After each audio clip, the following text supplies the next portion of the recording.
রাজশাহীর গণকপাড়া মোড় থেকে সবাইকে স্বাগত জানিয়ে আজকে ভিডিও শুরু করছি। তো এখানে এই জায়গাটাতে একটু জ্যাম থাকে। আমি এই মুহূর্তে রাজশাহী নিউ মার্কেটের রোড দিয়ে রওনা হয়েছি। এখন যখন ভিডিও করি তখন প্রায় দুপুর 3টে বাজে। আর আপনি দেখুন রাস্তার ধারে যে ডিভাইডার গুলো রয়েছে, পাশে গাছগুলো কত চমৎকার হয়েছে, অনেক চমৎকার। তো এখানটা এটা হচ্ছে রানীবাজার। আশেপাশে মোটরসাইকেলের দোকান আছে।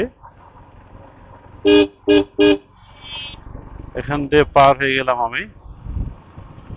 এই রাস্তাটা এখন বেশ চমৎকার মনে হচ্ছে, আমার কাছে বেশ লাগছে। আপনাদের কাছে কেমন লাগছে আমি জানি না। বেশ দারুণ লাগছে বলতে গেলে, চমৎকার লাগছে। কালকে বৃষ্টির পরে সারাদিন ধরে কালকে বৃষ্টি যেহেতু হয়েছে, রাস্তাগুলো পরিষ্কার চকচকে তকতকে হয়ে গিয়েছে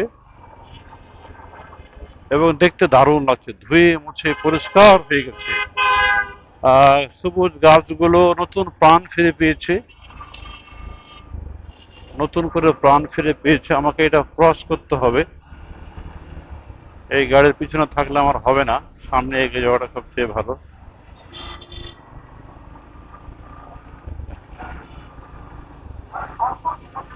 সামনে এগিয়ে যেতে হবে। এরা ফটাং করে ঢুকাই দেয় গাড়ি।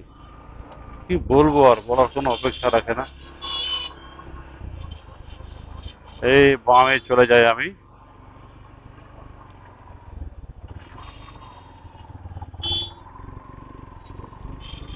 এটা হচ্ছে নিউ মার্কেট। আজকে আমাকে বন্ধ কেন? বন্ধ মনে হচ্ছে না কি? না, বন্ধ তো নাই। ও মা, অনেক ভিড় এই জায়গাটাতে। ছোট রাস্তা আসলে, এই রাস্তাগুলো আরো চড়া হওয়া দরকার। মানে প্ল্যান করে রাস্তাগুলো করা দরকার।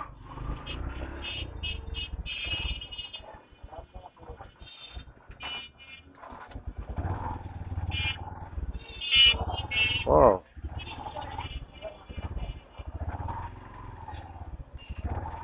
এটা হচ্ছে থিমো প্লাজা। থিমো প্লাজা নিউ মার্কেট ক্রস করছি আমি এই মুহূর্তে। ক্রস করে আমাকে দ্রুত চলে যেতে হবে।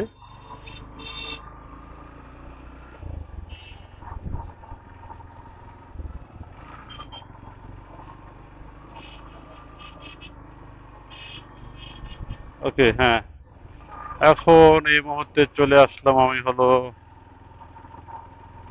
এই তো কাদিরগঞ্জে চলে আসলাম। কাদিরগঞ্জে এই জায়গাটা বেশ এখন সুন্দর মনে হচ্ছে, চওড়া রাস্তা মনে হচ্ছে। অবশ্য বিকাল যত হবে, সন্ধ্যা যত গড়িয়ে আসবে, তত এই রাস্তাটা ব্যস্ত হয়ে যাবে। এই রাস্তাটা বেশ চওড়া মনে হয়েছে আমার কাছে, চমৎকার।